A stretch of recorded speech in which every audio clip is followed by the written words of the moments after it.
अर्जुन और विक्रम जंगल के रास्ते से होते हुए अपने माधोपुर गांव लौट रहे थे। अर्जुन बहुत ही ज्यादा डरा हुआ था। अरे भाई, क्या हुआ अर्जुन? जैसे जैसे हम अपने गांव की ओर बढ़ रहे हैं, वैसे वैसे तुम्हारे चेहरे पर डर क्यों झलक रहा है? अरे मैंने तुमसे कहा था ना मेरे मित्र कि हमें जंगल के इस रास्ते से अपने गांव नहीं जाना चाहिए।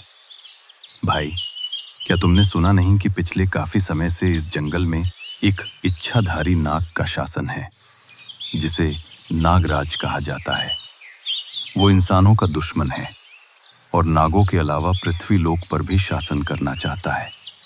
हे भगवान भोलेनाथ, भोलेनाथ, भोलेनाथ, तुमको पता है वो मनुष्यों को देखते ही मार डालता है। अरे मित्र, नागलोक और नागराज सब बकवास बातें हैं मित्र। अगर सच होता तो नागराज अब तक गांव की सीमा पर आकर सारे गांव को खत्म कर चुका होता। जैसे ही दोनों चलने लगे, तभी अचानक से सारा जंगल एक विचित्र आवाज से गूंज उठा। अरे मित्र, यह कैसी आवाज है? अपने कदम तेजी से बढ़ाओ। भोलेनाथ, भोलेनाथ, भोलेनाथ! हे भोलेनाथ, हे भोलेनाथ! लगता है कि नागराज यहीं आने वाला है। जल्दी जल्दी चलो। हाँ हाँ, भोलेनाथ, भोलेनाथ। अगले ही पल रंग बिरंगी चमक के साथ वहां पर एक नाग प्रकट हो गया और कुछ ही देर में वो नाग एक मनुष्य में परिवर्तित हो गया। वो देखने में बड़ा ही भयानक था। वो लाल आंखों से अर्जुन और विक्रम की ओर देखते हुए बोला, सब जानते हैं कि इस जंगल पर नागराज का शासन है।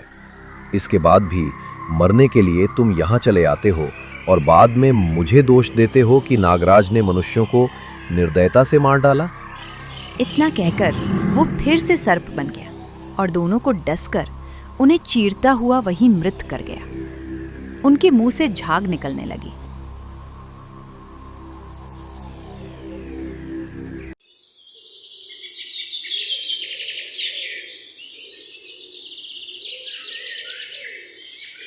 अगले दिन उनकी मौत की चर्चाएं माधोपुर गांव में हो रही थी। गांव में सन्नाटा छाया हुआ था। गांव का चौधरी क्रोधित अवस्था में गांव वालों से बोला, अरे बस बहुत हो गया। इस नागराज ने जीना हराम कर रखा है। कोई भी मनुष्य अगर उसके जंगल से होकर दूसरे गांव या राज्य जाता है तो वो उसे बेरहमी से मार डालता है। हाँ, ये बात तो है, पर हम उसका क्या बिगाड़ सकते हैं चौधरी जी? अरे क्या बिगाड़ सकते हैं भाई? हमें किसी साधु महाराज की मदद लेनी होगी। चलो, हमारे गांव की सीमा के निकट जो साधु महाराज तपस्या करते हैं उनसे नागराज का समाधान पूछते हैं। चलो।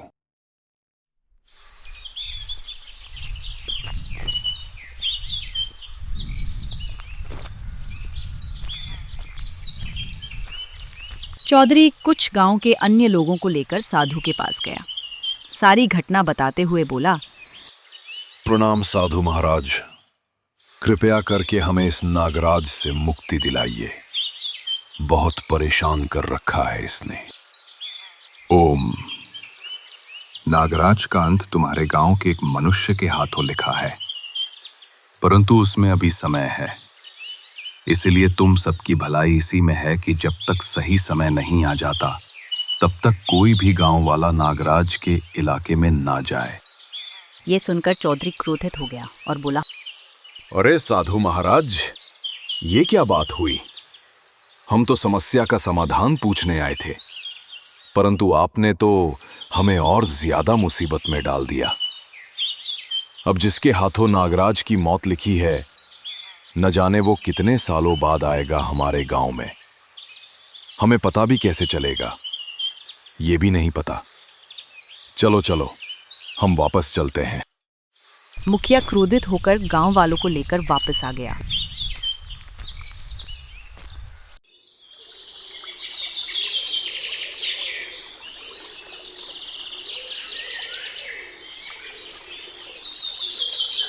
उसी गांव में गोपाल नाम का एक गरीब लकड़हारा रहा करता था।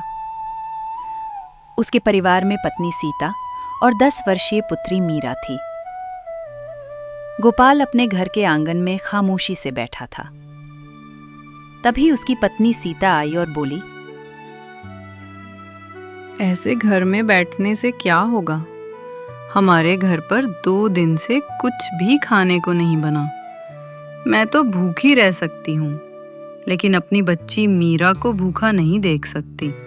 भाग्यवान, तुम तो जानती हो हमारे जंगल में नागराज इस समय आतंक मचाए हुए हैं। बस उसी के डर की वजह से मैं जंगल जाकर लकड़ियां काटने नहीं जा रहा हूं। चाहे जैसे भी हो, कहीं से भी जुगाड़ करके लेकर आऊं। क्या मेरे और मेरी पुत्री के नसीब में भूखा मरना ही लिखा है? गोपाल की आंखों में आंसू आ गए। चिंता मत करो सीता, ठीक है, मैं गांव से कुछ ये कहकर गोपाल चुपचाप घर से बाहर निकला और सीधे चौधरी के पास गया।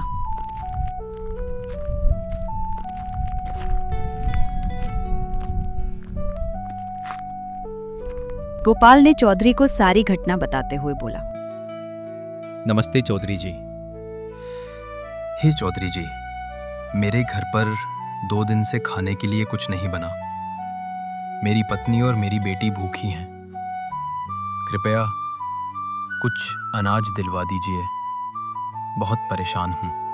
ये सुनकर चौधरी क्रोधित अवस्था में गोपाल से बोला, अरे तो क्या तुम इकलौते हो जिसके घर पे खाना नहीं बना? इस गांव में और भी लकड़हारे हैं जो डर के कारण जंगल में लकड़ियां काटने नहीं जा रहे। क्या मैंने तुम सबकी मदद करने का ठेका ले रखा है? चल दफा हो जा यहां से। ये सुनकर गोपाल निराश होकर वहां से वापस लौट आया। उसने धीरे धीरे गांव के सभी लोगों से मदद मांगी, पर किसी ने उसकी मदद नहीं की।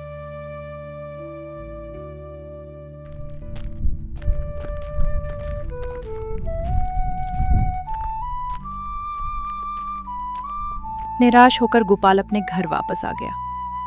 गोपाल की आंखों में आंसू थे। सीता सब कुछ देखकर समझ गई। मैं जानती थी कि गरीब की मदद संसार में कोई नहीं करता, पर मदद का दिखावा तो सब करते हैं और केवल बड़ी बड़ी बातें करते हैं। तभी गोपाल ने अपनी कुल्हाड़ी उठा ली। कुल्हाड़ी लेकर कहाँ जा रहे हो? जंगल मत जाओ। तुम खुद तो बता रहे थे कि जंगल में इच्छाधारी नागराज का शासन है और वह मनुष्य को देखते ही मार देता है। अरे तो फिर और क्या करूं सीता? क्या करूं? क्या करूं? अगर जंगल नहीं गया तो ये पेट की भूख मार डालेगी। उससे तो अच्छा है कम से कम नागराज के हाथों ही मर जाऊं। कम से कम इस बात की खुशी रहेगी कि अपने परिवार के लिए कोशिश करते हुए मरा। अपने परिवार को भूखा मरते हुए देख नहीं सकता। मैं नहीं देख सकता। मैं आता हूं। ये कहकर गोपाल जंगल की ओर चला गया।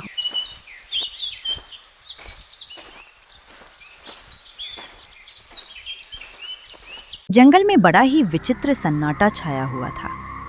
गोपाल एक वृक्ष के पास जाकर लकड़ियां काटने लगा। तभी उसकी नजर कुछ दूर जमीन पर पड़े एक विचित्र सुनहरे रंग के बीज पर पड़ी। हे भगवान, ये बीज तो बड़ा ही विचित्र लग रहा है। मैंने जमीन पर उगा ऐसा बीज पहली बार देखा है। गोपाल वहां गया और बीज को जमीन से उखाड़ लिया। तभी जंगल अजीब सी विचित्र आवाजों से थर्रा उठा। गोपाल डर गया और कहा, अरे ये तो नागराज के ही आने का संकेत है। जितने भी गांव वाले जंगल से सुरक्षित भागकर आए थे, उन्होंने यही बताया कि नागराज के आने से पहले जंगल विचित्र आवाजों से थर्रा उठता है। हे भगवान, मुझे यहां से भागना चाहिए। हाँ, अरे भागता हूं। अरे रे।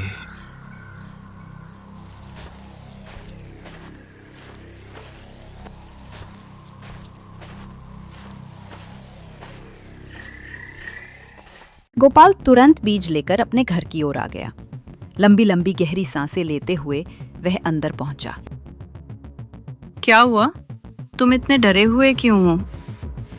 गोपाल ने सारी घटना अपनी पत्नी को बताई और बीच में दिखाते हुए कहा, अरे सीता, मुझे जंगल में ये बीज मिला। न जाने क्यों ये बीज बड़े ही विचित्र है। ये आम बीजों के आकार से काफी बड़ा है। सीता ने बीज को देखकर कहा, तुमको ये बीज जंगल से उठाकर नहीं लाना चाहिए था। देखो सीता, मेरे मन में केवल यही बात थी कि हो सकता है ये बीज बाजार में अच्छे दाम पर बिक जाए और हमारे परिवार के लिए कुछ खाने का इंतजाम हो जाए, बस। सीता गहरी सोच में डूब गई और बोली, इस बीज को अपने घर के आंगन में गाड़ कर देखो। गोपाल तैयार हो गया। दोनों ने बीज अपने घर के आंगन में गाड़ दिया।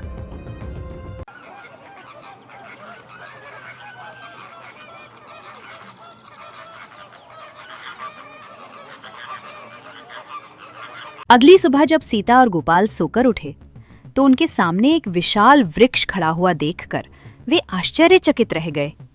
ये वृक्ष तो असाधारण था। विशाल वृक्ष में सोने के फल लटक रहे थे। बीज वाकई चमत्कारी था। देखो देखो, हमारे घर पे सोने का वृक्ष उगाया। हम तो धनवान हो गए। पिताजी, मुझे बहुत तेज भूख लगी है।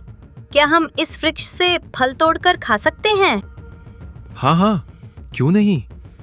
मेरी बिटिया, रुक जा, मैं अभी फल तोड़ता हूँ। ये कहकर गोपाल एक फल तोड़कर अपनी बेटी को दे देता है। मीरा तुरंत फल खा जाती है। अगले ही क्षण उसका पूरा शरीर सोने की किरणों से चमकने लगा और वो अपने पिता से बोली, मुझे बड़ी ही विचित्र शक्ति महसूस हो रही है पिताजी। यह देखकर गोपाल आश्चर्यचकित हो गया और बोला, हाँ बेटा, हो सकता है जो तुमने फल खाया है उससे तुम्हें शक्ति मिल गई हो। हमको ऐसा लगता है सीता कि ये पेड़ जादुई है। अगर ऐसा है तो मैं भी एक फल तोड़कर खाऊंगा। सीता ने एक फल तोड़ा और खाया और गोपाल ने भी खाया, पर उन्हें कुछ भी नहीं हुआ। न मेरे शरीर से सोने की किरण निकली, न तुम्हारे। हो सकता है इसमें कोई रहस्य छिपा हो जो किसी विशेष समय पर खुलता हो। पर जो भी हो, ये तुम्हारे भाग्य से मिला है। मेरी बेटी का पेट भर गया। मेरे लिए बस यही काफी है। उधर उसी जंगल के उस स्थान पर जहां से गोपाल बीज उठाकर ले गया था, अचानक रंग बिरंगी चमक हुई और एक नाग प्रकट हुआ। वह क्रोध से उस स्थान की ओर देखकर बोला, मैंने बरसों की तपस्या करके वो जादुई बीज यहीं बोया था। मेरी गैर हाजिरी में उस जादुई बीज को आखिरकार किसने ले लिया? इतना कहकर नागराज को पुराने दिनों की कुछ बातें याद आ गई।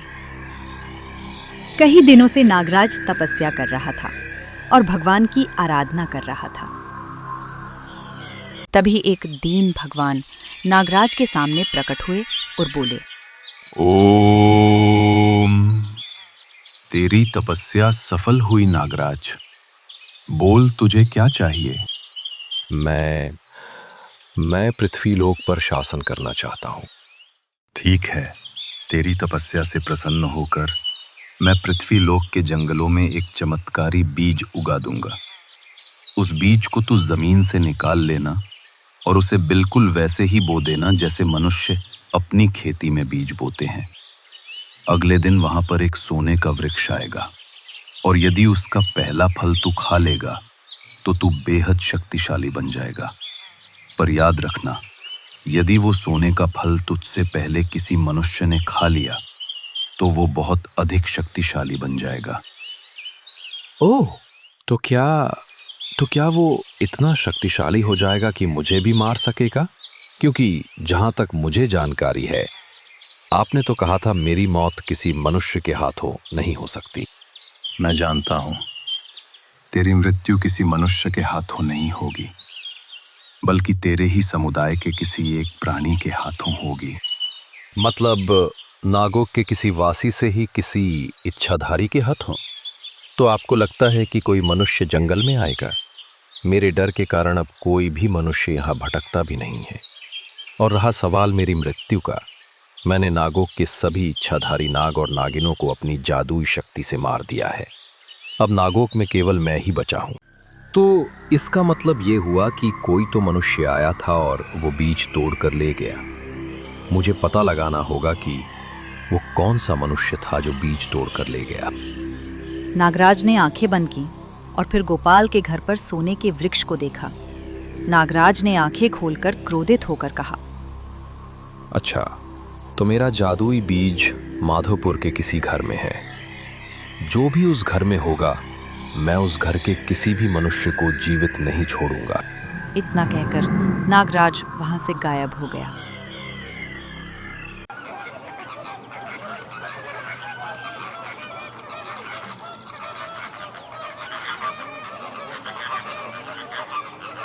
इधर गोपाल के घर पर गांव के लोगों की भीड़ लगी हुई थी।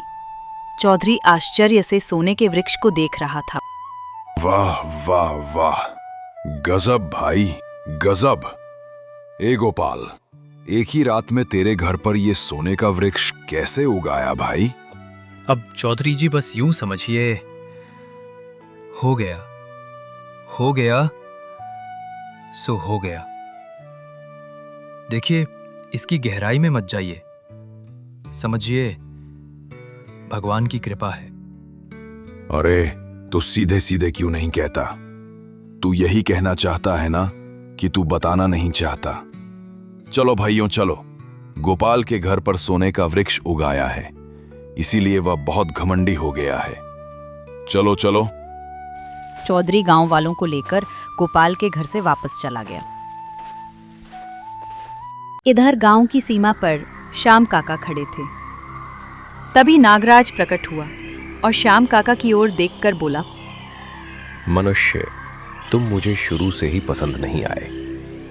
मैं तुम्हारे पूरे माधोपुर गांव को शमशान कर दूंगा, क्योंकि तुम ही में से किसी मनुष्य ने मेरा जादुई बीज उठा लिया है और उसे अपने साथ ले गया है। और उसकी शक्ति की वजह से उसके घर पर सोने का वृक्ष उगा है।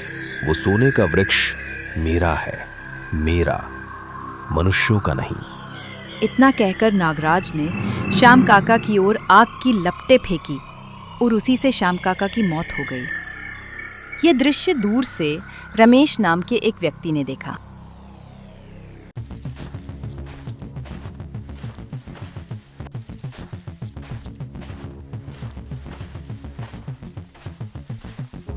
वो दौड़ते हुए चौधरी के पास गया और सारी घटना बताई। चौधरी जी, अभी अभी श्याम काका को नागराज ने मार डाला और धमकी दी है कि वो पूरे गांव को नष्ट कर देगा। अच्छा, अब समझ में आया। ये गोपाल ससुरा जंगल से नागराज का जादुई बीज ले आया और उसी की वजह से उसके घर पर सोने का वृक्ष उगा। नागराज अब वो सोने का वृक्ष पाने के लिए पूरे माधोपुर गांव के लोगों को खत्म कर देगा। इससे अच्छा तो यही है कि हम मिलकर गोपाल और उसके परिवार को ही खत्म कर दें। चलो।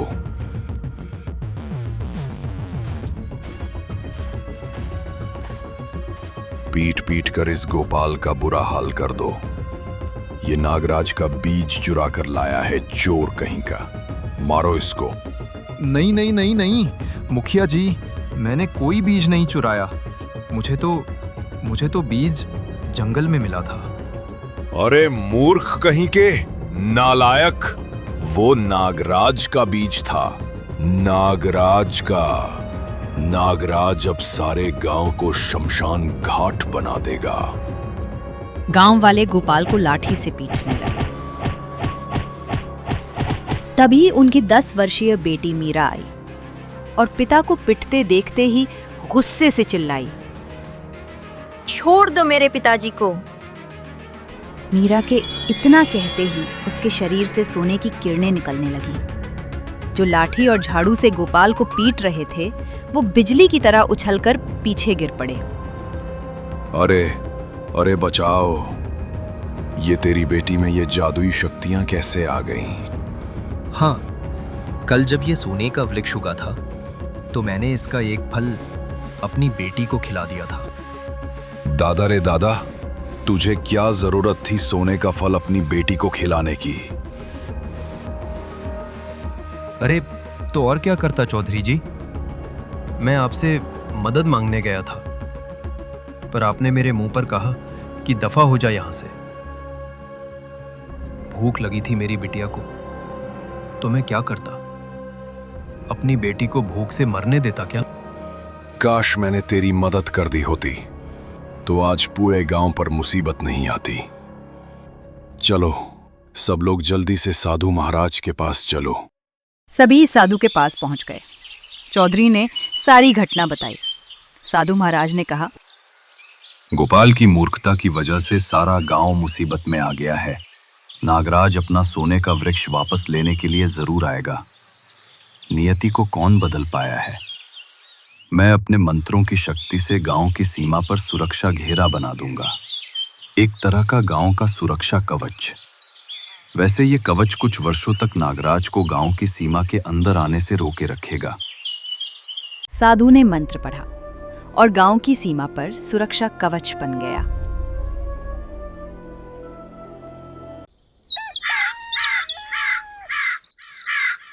अगले दिन नागराज गांव की सीमा पर प्रकट हुआ, लेकिन जैसे ही नागराज ने गांव की सीमा में कदम रखा, उसके पैर जड़ उठे और वो पीछे हट गया। तभी वहीं रंग बिरंगी चमक से साधु प्रकट हुए। ओम, मैंने गांव की सीमा पर सुरक्षा कवच लगा रखा है, इसीलिए तुम चाहकर भी गांव के अंदर प्रवेश नहीं कर सकते। कब तक ये सुरक्षा कवच मुझे रोक कर रखेगा?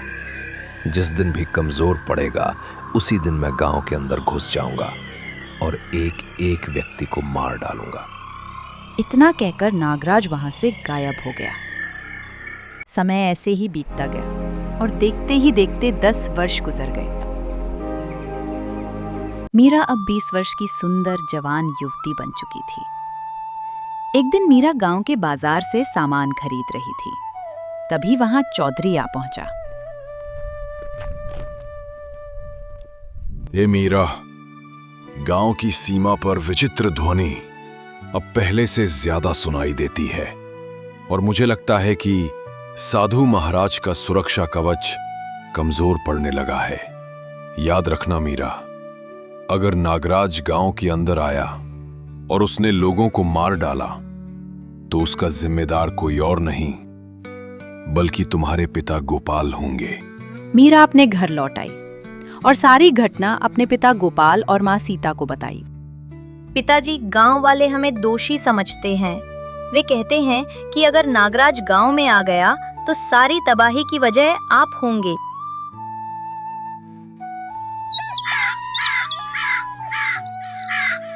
तभी एक दीन नागराज फिर से सोने के पेड़ के पास सबके सामने प्रकट हुआ। सोने के वृक्ष को देखकर नागराज गुस्से में बोला, 10 वर्षों तक मैं इस सोने के वृक्ष को पाने के लिए तड़पता रहा। मैंने तपस्या करके राक्षस को प्रसन्न किया और तूने मेरा बीज चुराकर मेरी सारी योजना पर मिट्टी डाल दी। लेकिन अब सुरक्षा कवच टूट चुका है। अब मैं तुम सबको मार डालूंगा और इस वृक्ष को लेकर पृथ्वीलोक पर शासन करूंगा। तभी मीरा गुस्से से बोली, मेरे होते हुए तो गांव के किसी भी व्यक्ति को नुकसान नहीं पहुंचा सकता। अरे बच्चा, तू मेरा कुछ नहीं बिगाड़ सकता। लेकिन तभी रंग बिरंगी किरणों के साथ देखते ही देखते मीरा एक नागिन में परिवर्तित हो गई। यह देख नागराज चौंक गया और बोला, ये असंभव है ये। मैंने नागों की सारी इच्छाधारी नागिनों को मार डाला था। ये कैसे संभव हो सकता है? अगले ही पल नागिन रूपी मीरा ने नागराज के ऊपर जादुई आग बरसाई और उसी के साथ नागराज जलकर राख हो गया। गोपाल और सीता स्तब्ध होकर ये दृश्य देख रहे थे। अगले ही पल साधु प्रकट हुए और बोले, गोपाल, सीता मीरा कोई साधारण लड़की नहीं, बल्कि इच्छाधारी नागिन है, और तुम दोनों को डरने की जरूरत नहीं है। सीता अब से हमेशा के लिए आम इंसान बनकर तुम दोनों की बेटी बन के रहेगी। पूरा गांव अब नागराज के डर से मुक्त हो गया और लोग अब बिना डर के जंगल से आना जाना करने लगे।